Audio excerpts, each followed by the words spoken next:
Roland Peralta, to be followed by Tufani Miranda, then by Ramirez, Lovely, Donatos.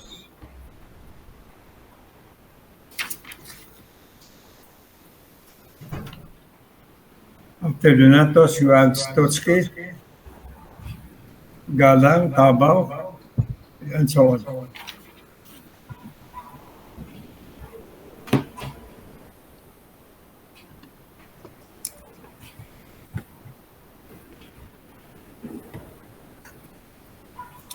Yes, Doc, I hope that my screen can be seen now. Yeah, we can see your screen. We can see you also. Okay, that's good. Thank you so much, Doc.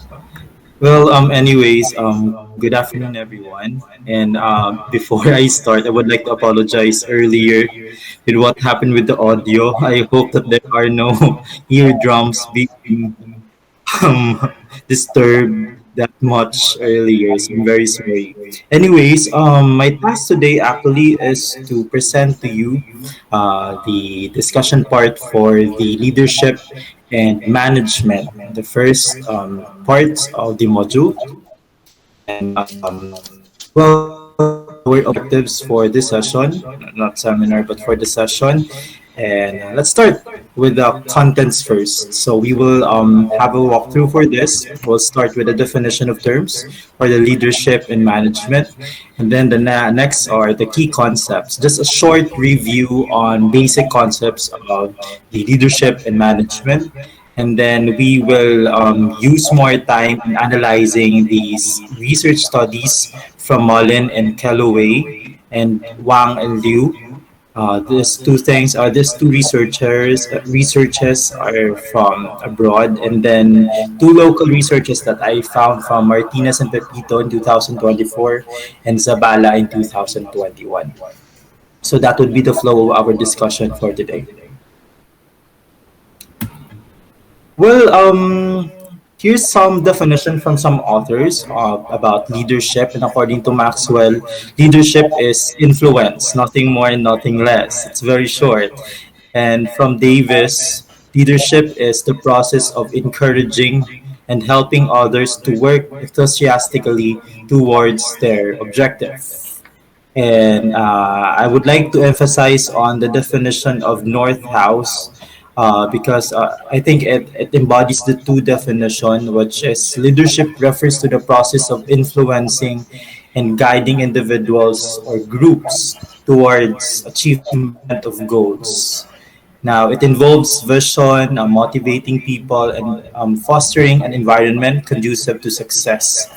When I was reflecting, when I asked myself, what is my definition of leadership, and I reflected on my experiences, it's really difficult to find the perfect definition of what is leadership.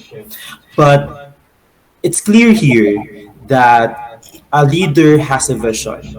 He leads the people to that vision. Now, we also have to define management. And according to Taylor, management is the art of knowing what you want to do and then seeing that you do it in the best and the cheapest way. I guess most of the people from the who works from the government here would understand what does it mean when you choose the cheapest way. When we find our resources, we always choose the cheapest way. Anyways, the other one from Aptly, management is the art of achieving goals done through the efforts of others. So there is an element of collaboration here. So Robinson in 2020 defined management as coordination or an organization of activities in an organization to achieve defined objectives. So what will be your actions? That's the focus of the management. It encompasses planning, organizing, leading, and controlling resources. Well, if you will try to distinguish the two, though they are interconnected, these two terms, leadership and management, are really different from one another.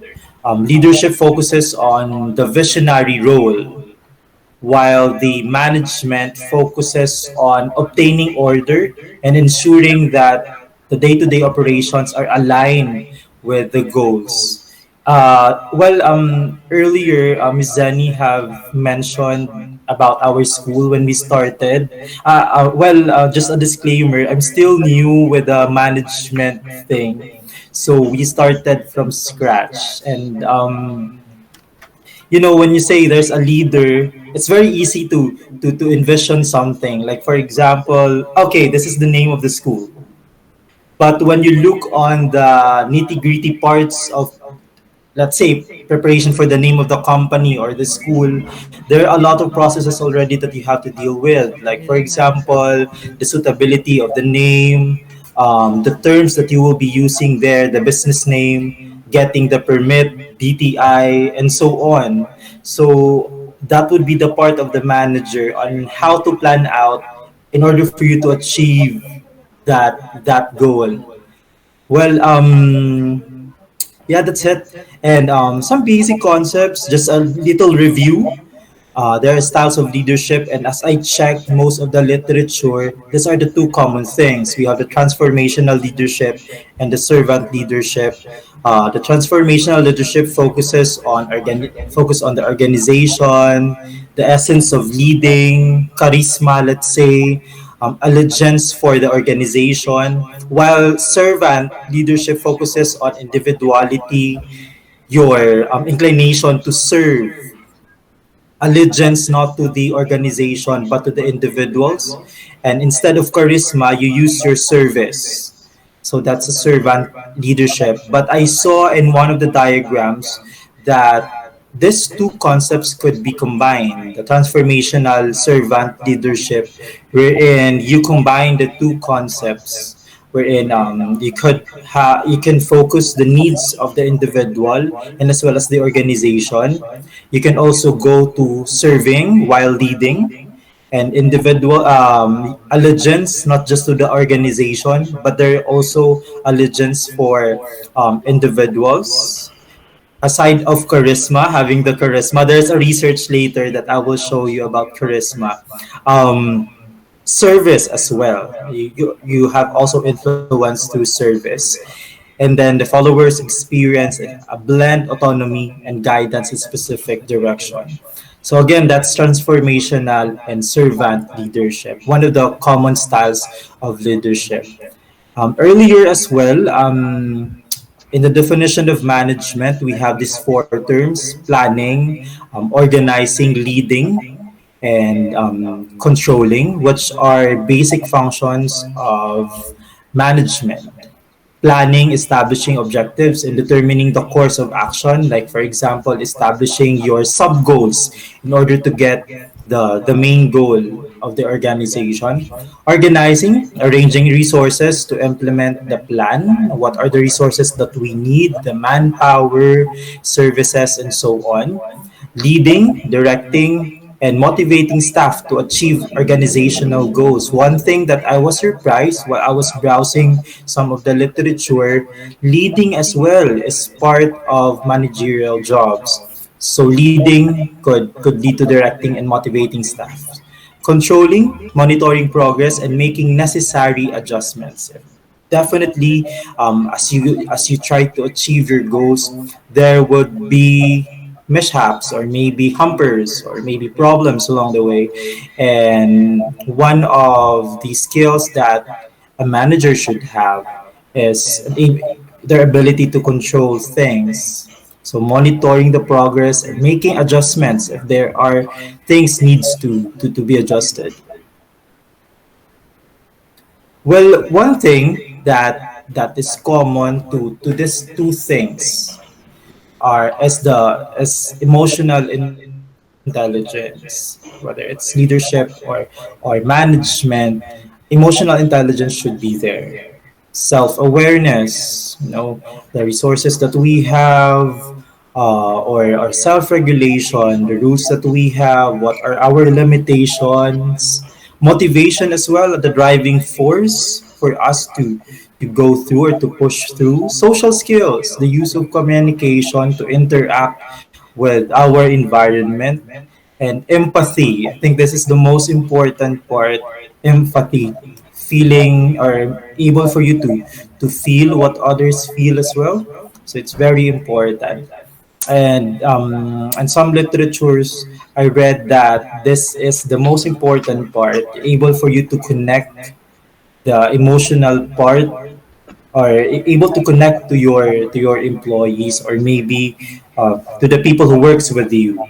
It's very important as well. So again, emotional intelligence is what one thing that blankets the two terms here, leadership and management.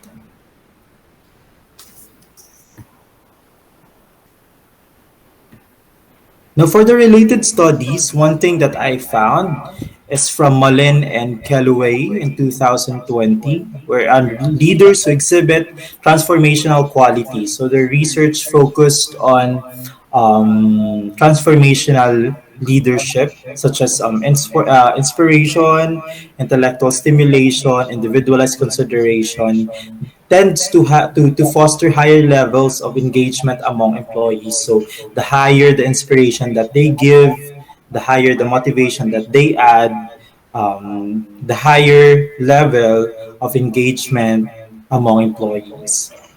Analysis suggests that transformational leader enhance employee motivation and commitment by creating a supportive work environment.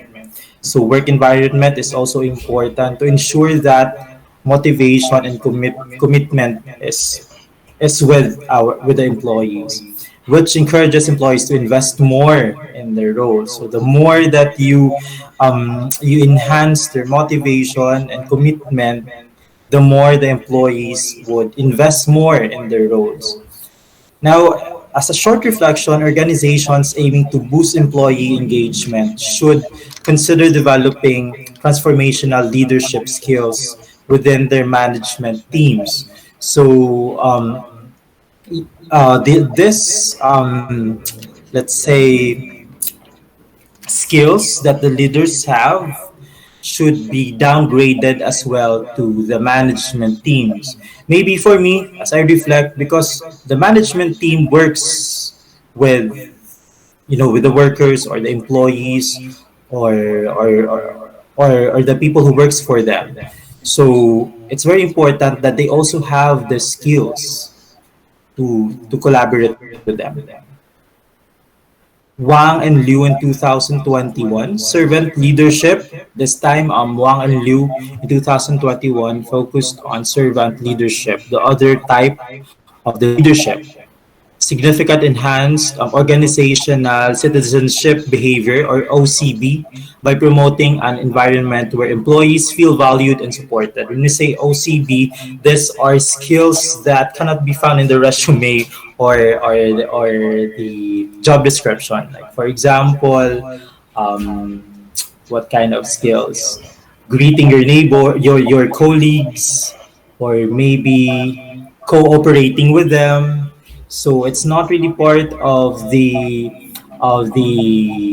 your job description. However, when you have this behavior, it improves the environment and your effectivity as well as a worker. And study identifies several moderators, including the leaders and perceived organizational support, which facilitate the relationship between servant leadership and OCP. And then as a reflection, fostering a culture of service-oriented leadership organizations can encourage voluntary behaviors among employees.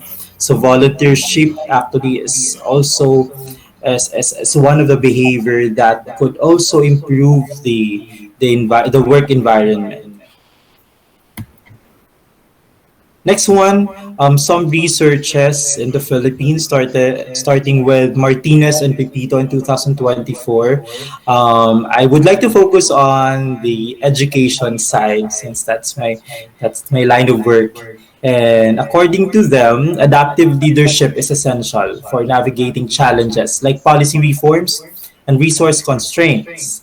And then collaborative decision making emphasize the importance of inclusive leadership that fosters participation among stakeholders. In the education, actually, in the framework of Epstein, collaboration with stakeholders in the school and the family as well is very important to make the processes in the school effective and efficient. Visionary leadership recognized as vital in inspiring innovation within schools. And strategic resource management is identified as crucial for promoting innovation through effective resource allocation.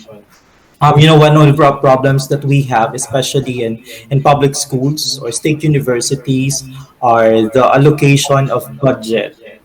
Me, for example, I have worked in a before I have worked in a far-flung school, wherein there are just 7 teachers, and it's very difficult to really work with the budget that you have in school because they base it on the number of teachers and students. So the less students that you have, the less resources that you get, and that's where the challenge gets in. How will you juggle the limited resources that you have versus other factors like the price hike, the instances like, for example, the weather, that you need to cut another budget just to address some problems in school. Zabala in 2021 focused on leadership styles practiced by administrators in local universities and colleges. And charismatic and command and control leadership styles showed significant differences based on provincial groupings. And according to Zabala, charisma has something to do. It's like a magnet that you pull people to listen to you. So it's maybe one of the qualities that a good leader have, and that is charisma. The study emphasized the need for leaders to adapt their to various circumstances to enhance team relationship. And I guess I agree to this because there's, as I said earlier, there's no perfect definition to say that that is the perfect leader or the perfect manager. I guess when to say that that's an effective leader and that's an effective manager, one of the qualities, I guess, to say that they are effective is that they are able to adapt with their environment, and from that they will be able to uplift the organization and the people in there as well. And well, with that being said, I would like to still have 3 minutes. I would like to share this quotation from Stephen Covey, which is management is efficiency in climbing the ladder of success, while leadership determines whether the ladder is leaning against the right wall. Because if there is no direction in the organization being envisioned by the leader, the efforts of the people working in the organization being led by the manager would be useless. So I guess the leadership and management should, well, these are two distinct things, but they should work hand in hand to make to reach the goals of the organization. With that being said, thank you so much. Okay, thank you, Mr. Peralta. So, you presented on leadership, the management, and the manager. Question: what do you want us to address, Mr. Peralta? Mr. Peralta is a good leader or Mr. Peralta is a good manager? Which one sounds better for you? I would like to work with people, so I prefer that I would like to be in the managerial part. I've been working with the community actually, so I really like to work with people. What do you want? What is better for you to hear? That Mr. Peralta is a good leader or Mr. Peralta is a good manager? I guess a leader, a leader in this case, a leader. Of course, it will be easier to manage and become a manager if you are a good leader. Yes, But a manager may not be a very good leader. yes, indeed, But that's a true. leader usually can become a good manager because he can lead people and people will work according to what assignment given by the leader. Okay. Sila yung We will go to the next one. dito, nasa Thank you. We'll present the two other topics. Mr. Miranda. Sorry. Not Mr. Miranda. Giovanni Miranda. Okay. Hi, Doc. Good afternoon. Let me share my screen first. Tapos, sige, miss. Nandito pa ako. Nag-check natin. So, good afternoon, everyone. Good afternoon. Sila balagtas. Hindi, mababait naman, ha? Okay, so I will continue the discussion on the basic concept of executive management for the topics development and professional. Sige. So here's my outline. I will discuss first development, followed by professional. And here is our objective to explore the importance of executive development in fostering effective leadership and organizational growth. Second, to highlight key aspects of executive professionalism, including ethical leadership, decision making, and best practices for maintaining high performance. Gagas. Sa lahat ng subject ko, puro platuan. So what is development? When we say development, it is an advancement or growth. Generally, the term development describes good change. And three ways that the term development is used. First, as a vision. The term used to describe how desirable an outcome can become.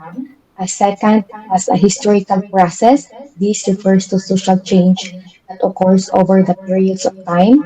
And as an action. Sige. This refers to deliberate action change things for the better.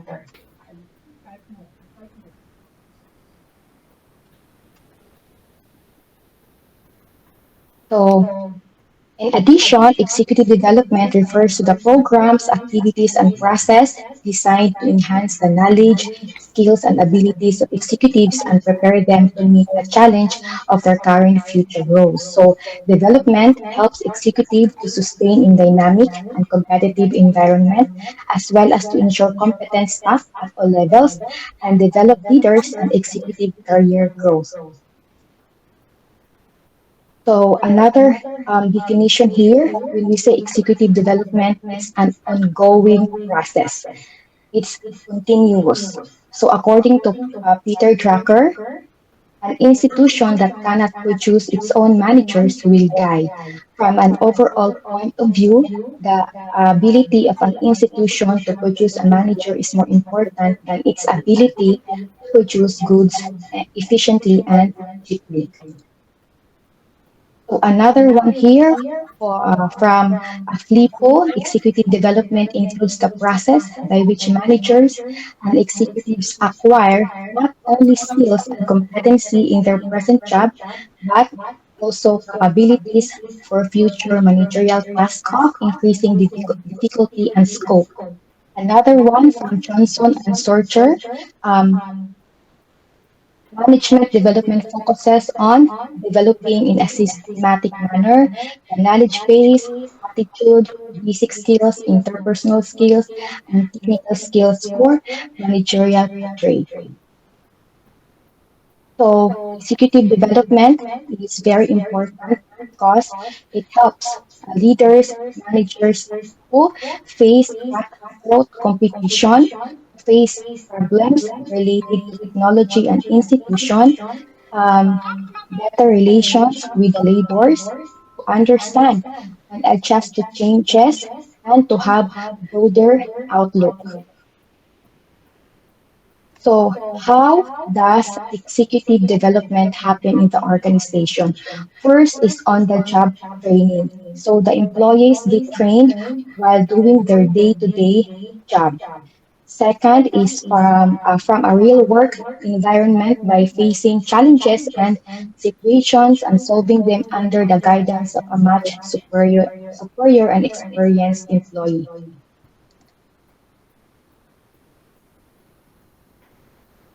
That's on the job training, and now is the off the job training.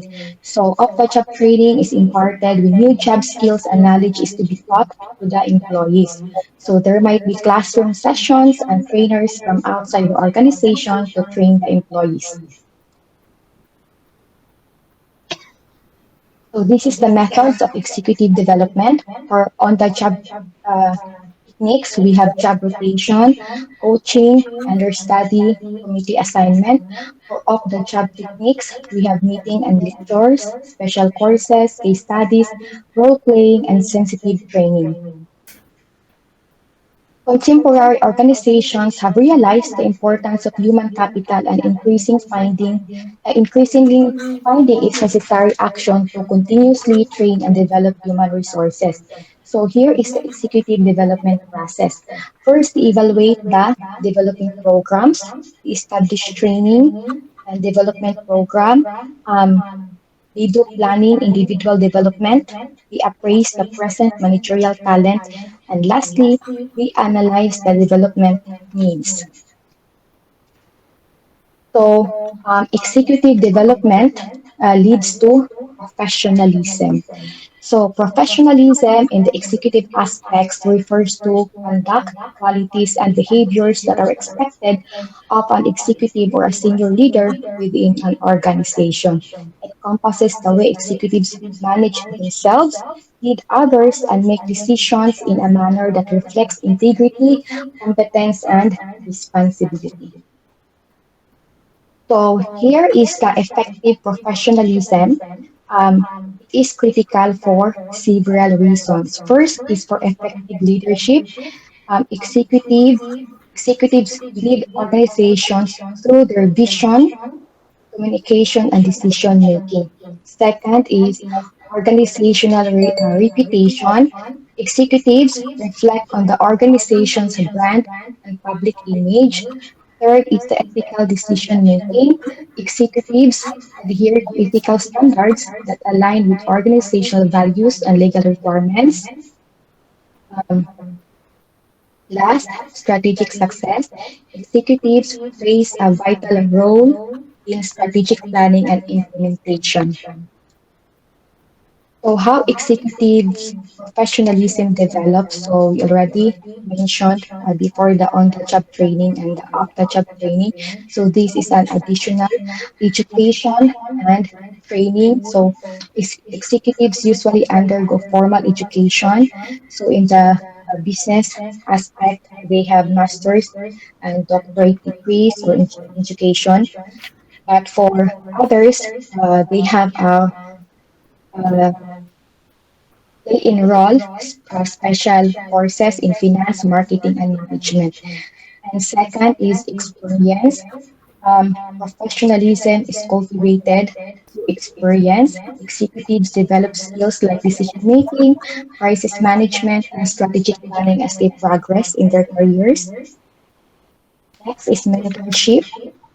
Mentors provide guidance, share knowledge, and model professional behavior. Next is the ethical standards and corporate governance. Executives are often required to follow codes of conduct and uphold transparency and accountability. And the next is um, the continuous learning, staying up to date with industry trends, emerging technologies, and involving management practices ensures executives remain relevant and professional in their roles. So here is executive professionalism is characterized by several key elements. First is leadership and vision. So executives demonstrate professionalism by providing clear direction, motivating teams, and inspiring others to work toward a shared vision. Next is ethical conduct. Professionalism in the executive aspect requires a commitment to ethical behavior, honesty, and transparency. Transparency. Executives are expected to uphold the organization's values. Third is the decision-making competence. Executives need to make informed, data-driven decisions. Fourth is the emotional intelligence. Um, Executives should be self-aware, uh, should have an empathy, should know how to effectively communicate, and to have the ability to navigate complex interpersonal dynamics. Fifth is accountability and responsibility. Executives should be willing to accept responsibility for both successes and failures. Next is continuous learning and adaptability. Professional executives recognize the need to stay current in the industry, adapt to change, and continuously improve their skills. Seven, effective communication. Executives must be able to convey strategic plans, provide guidance, and represent the organization externally with clarity and confidence. And then lastly, a strategic focus on vision. Executive professionalism involves thinking strategically, setting long-term goals, and understanding how various businesses functions contribute to overall success. So according to Peter Drucker and Henry Mintzberg, executive professionalism as the ability to yeah, is the ability to integrate leadership, strategic thinking, and decision-making capabilities while upholding high ethical standards. It involves maintaining accountability, adaptability, and continuous learning to align with the organization's vision and stakeholders' expectations. In summary, executive development is a systematic process of learning and growth by which managerial talent gain and apply knowledge, skills, attitudes, and insights to manage the work in their organization effectively and efficiently. And then professionalism in the executive aspects involves ethical conduct, strong leadership, decision-making competence, emotional intelligence, accountability, effective communication, and a focus on strategic objectives. These qualities ensures that executives fulfill their roles in guiding their organizations effectively while upholding the highest standards of conduct. And this is my reference. So I would like to share something.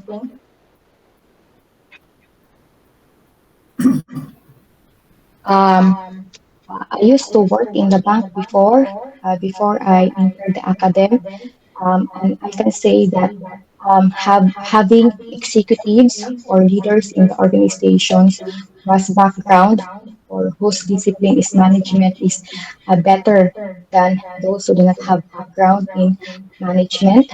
So um, those whose discipline is management, they are proactive, they are futuristic, and most of all, they can control themselves because I've met leaders who have multiple degrees in masters, multiple degrees in doctorate, but they do not know how to treat people in the organization. The development in our organization is continuous every time. We don't even have um, uh, sometimes we don't have time to do our work because there's a lot of development trainings and and but then not all become professionals. Um, Not all become professionals. So they're like, yes, they are professionals, um, but not really professionals because there are just people, based on my experience, sir, that they traumatized their employee. Um, I don't know, maybe they were not able to enroll in executive management subject during their doctorate degree. And I know that there is no perfect leader, yes, but based on my experience, there are really executives who attack the person, not the loopholes of the systems, and it's traumatizing because they just say whatever they want to express themselves. So that's my um, that's my reflection that um, I hope uh, I I hope that I can met leaders in the future. So really is professional. And for me, an executive should possess humility. Um, a person who accepts constructive criticism and a person who acknowledge his or her mistakes and a person who do not attack the person personally, rather the system. That's just my experience. Thank you so much, Doc. Okay. You mentioned about profession. What's the difference between profession and occupation? For me, Doc, occupation is your job description, and your profession is um, how you embody the skills that is needed by that occupation or by that job. Okay, so profession is your preparation for work, but occupation is what you are doing. So when you Okay, study, thank you. that will be part of your profession, and what you are doing is occupation. So when you say a person is professional, what's the meaning of that? That person is a professional. For me, that person is professional when he or she is really good at her job and he or she treat people well in the organization. Mhm. So usually you say that person is very professional. Or that person is professional. So we put two meanings there. When you say professional, it means that he has the preparation. So if you pass the CA board examination, you are considered a professional, having passed the CPA board examination or the engineering professional. And the other one is your behavior, the way you dress, the way you work, respect for people. So you are a professional. So we can extract two meanings there. Okay. Like for example, Thank you, he Doc. is professional because he passed the CPA board examination or the engineering examination. For development and growth, usually, which comes first, development or growth? For me, Doc, development. Okay, so that will depend on what we really mean, no? Because if we consider a baby from the time he was born or he is born until when he becomes 10 years old, so we can see that growth comes first. But after 1 week, he is becoming taller, okay, bigger, so growing. Okay, but after a certain period, we say he is developing because he starts to work. He starts to smile. Okay. But for other things, like for example, measuring the level of countries, they are using growth after development. So the country is developed, then they measure growth yearly. What is the growth? According to what agencies of the world are evaluating countries. And there are three very important, very popular agencies of the world that measure countries, economic condition, and so on. And these are the SR, okay, Standard and Poor, H and P. You can read this, no? Standard and Poor. Okay, so they evaluated the Philippine economy, and I think we were given a grade of D plus, which is very good enough. Okay, and we hope to continue that one. Okay, because it went down during the past administration, but in the new administration, it improved. The other one is the Fitch, another one that evaluate countries' performance, and this will guide also some creditors in giving some loans to the country. Fitch, so Standard and Poor and no, no, and is and P, Standard and Poor, and then the Fitch, and the other one is the Moody's. So these are the three very popular agencies that evaluate standing of countries and give ratings. So we're happy that we have now B plus. Okay, we're waiting for B plus plus and hoping to have A minus. But that will depend on how the country will be managed, considering that we still have so many problems. Okay, which were yeah, given to the present administration. So the present administration has a problem in solving all of this. The POGO is one of the biggest problems. The Chinese issue on the West Philippine Sea, another big issue. Then we have also graft and corruption, which was very, very high last administration, which has to be solved now. Another issue, and the work of nature, because nature is hitting back. No country can even prepare for that. Floods, eruptions, typhoons, earthquakes. These are work of nature, which is very difficult to prevent. All of this are considered our problems, global problems also. But we have specific problems which are not happening in other countries. And one of that is the POGO, we are solving it now. Then the Philippine issue on the West Philippine Sea, okay, and the works of nature that are hitting us. So we hope that everything can be solved now. Okay, another one is on politics. The problem in politics because of the two unit, we call that unit team, the disturbed na. So we have two factions now, and if they cannot join, this can be a very big problem that will affect our economy. Okay, we will now go to Ramirez. Yes, Doc. Good afternoon. Lovely Ramirez. Sir Brandon, can you please share my slides? Thank you, sir. Okay, am I audible, Doc? Yes. Okay, good afternoon, Doc. Good afternoon, classmates. So this afternoon, I will be talking about the concept and functions of the executive. Next, sir.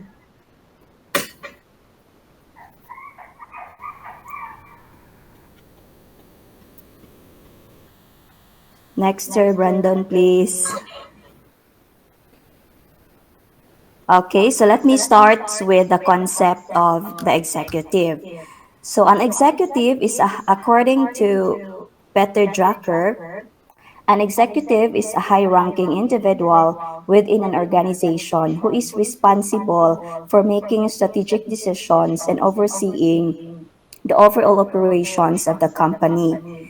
So executives are part of the top management team and play a crucial role in setting the direction, the goals, and the policies of the organization.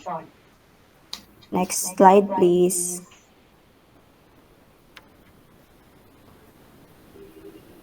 Next, Sir Brandon. Executive is a professional who oversees and directs business operations, often making corporate decisions, setting goals and budgets, and developing strategies to optimize overall operations. So they may negotiate with potential business partners, implement company policies, and establish guidelines and timelines. Executives analyze sales reports, financial statements, and oversee general activities that make up the company's mission. So they're responsible for budgets and financial activities and are involved in approving or negotiating contracts and agreements and hire other managers or department heads. Executives establish and carry out organizations' goals, policies, and procedures and oversee the organization's financial and budgetary activities.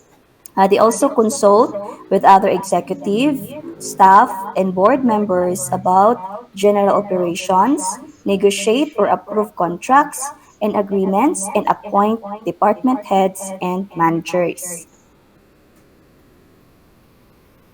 Executives direct, plan, and coordinate operational activities for their organization or company and are generally responsible for creating the policies and strategies that meet company goals. Executives can work in a range of industries, including private companies and nonprofit organizations. So, their duties typically involve using their leadership skills to strategically direct an organization to enhance levels of efficiency and output. Okay, an executive can have many different titles depending on their position within a company. Examples of executive roles can include, so we have CEO or the Chief Executive Officer. We also have the CMO or the Chief Marketing Officer. We also have the CFO or the Chief Financial Officer.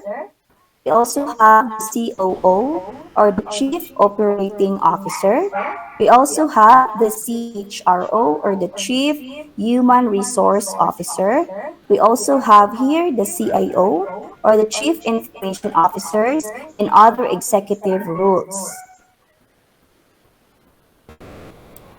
Okay, let's have the functions of the executive. So let's find out what are the functions of the executive. First, we have setting strategic goals and vision. A business executive is responsible for defining and communicating the mission, the vision, and goals of the organization. So they align the objective with the stakeholders' expectation, the market opportunities, and the resources available.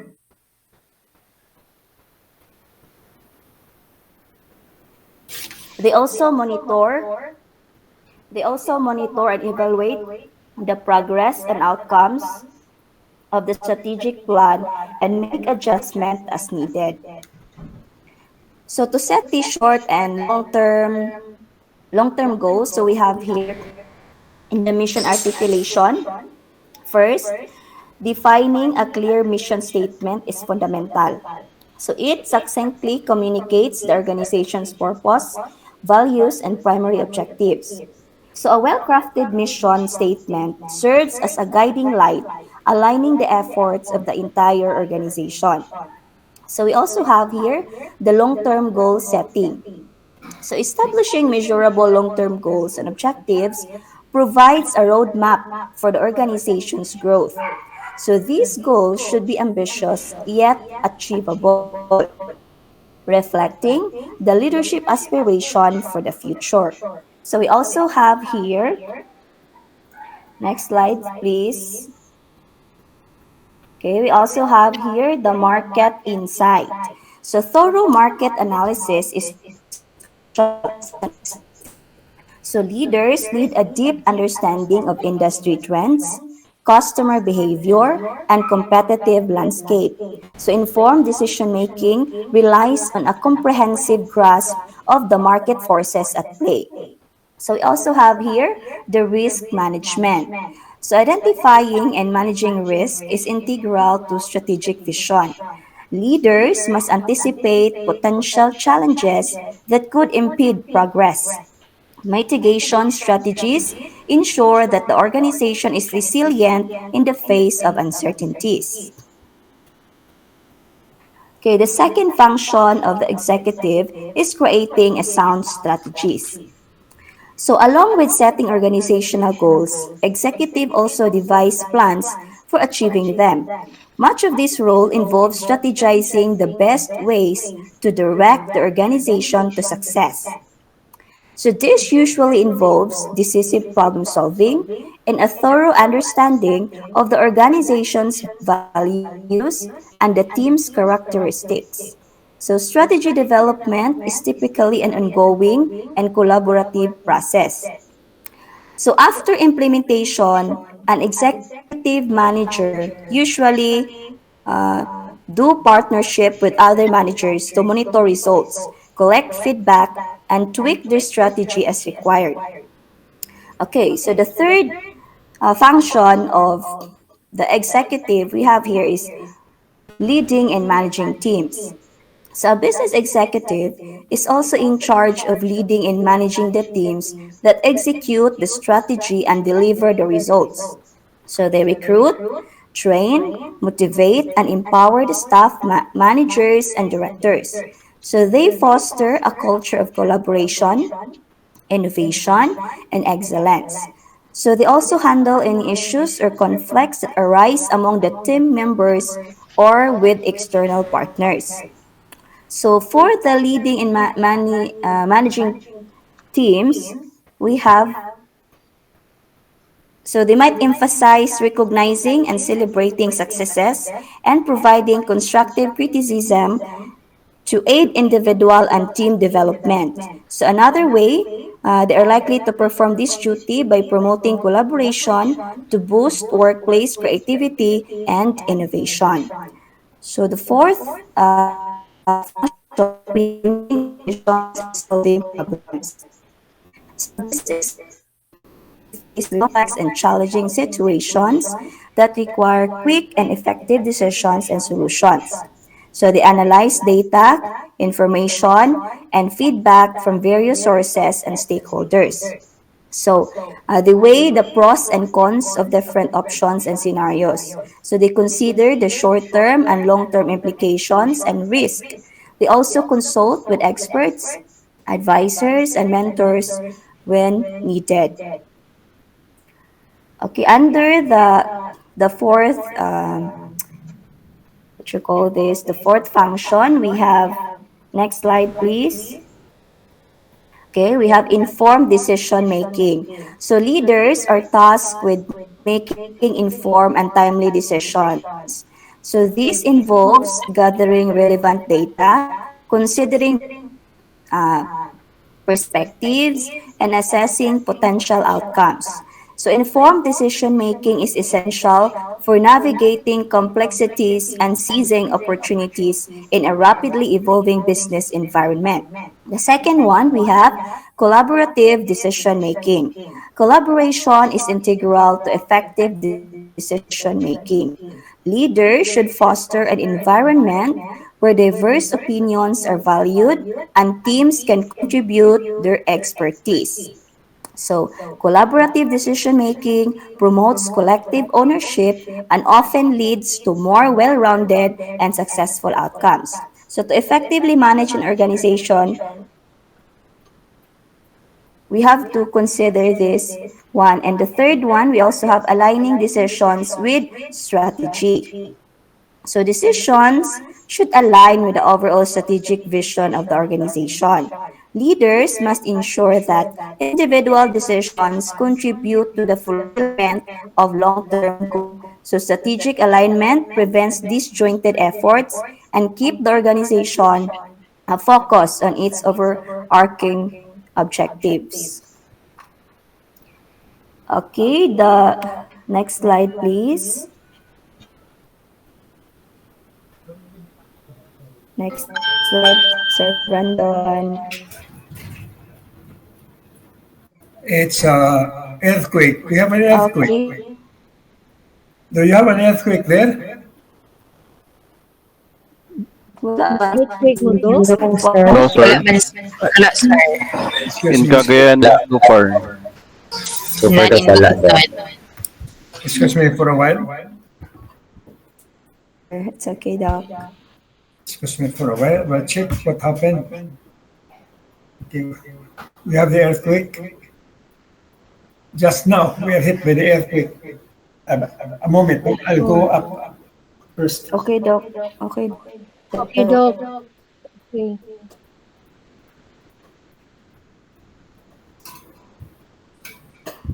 I have to use my cane.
Okay.